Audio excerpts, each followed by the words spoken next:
Well, the tannery's been here forever. Nobody really knows when it started, which is not unusual because every village had its own tannery and every town used to have 2 or 3, because all hide skins that were slaughtered, or the animals that were slaughtered locally, were tanned locally. There was no moving them.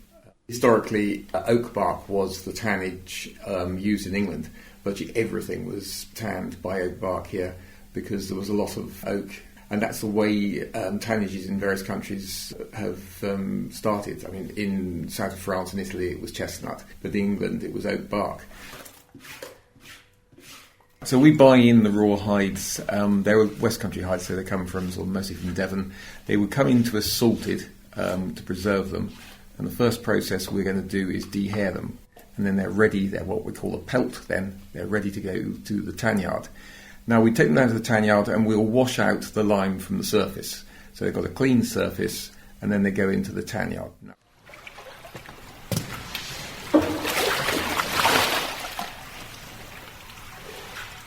The tanning process here is an oak bark tanning process. So our raw material is oak bark. It's stripped from trees during the spring, summer, dried and then brought down to us, and we keep it for 2 or 3 years till it's dried right out.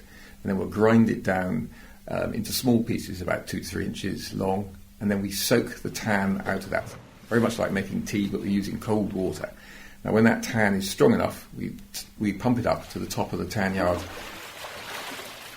Now the yard is split into 72 pits. So the top of the yard has the strong liquors, and each week that will be coming back a pit at a time. So it gets to the bottom of the yard, it's still slightly tannic, still slightly acid, and the new hides will come into that weak liquor, and they will then go each week from pit to pit, gradually working up the yard for the first 3 months. They're suspended on sticks for the first 3 months, hanging down in the pit. That allows the tan to get all the way around them. That gives a nice even colour and a nice even tannage. But after 3 months, we take them off the sticks and we're going to layer them so they get laid flat, one on top of the other, into deeper pits. And we throw handfuls of oak bark in between each one, so it's like an enormous sandwich. And they're going to be in those pits for another 9 months. So the whole process is going to take 12 months. So they all get a summer and a winter in the tan yard. And by the end of that process, they'll be fully tanned. So the raw hide will be converted into leather, and it's a process that you can't reverse. So you can't soak it out and it become a raw hide again. So it is then leather. At the end of the 12 months, take the hides out of the pits, and then we'll drain them off for 2 or 3 days, and then they're ready to go on for finishing.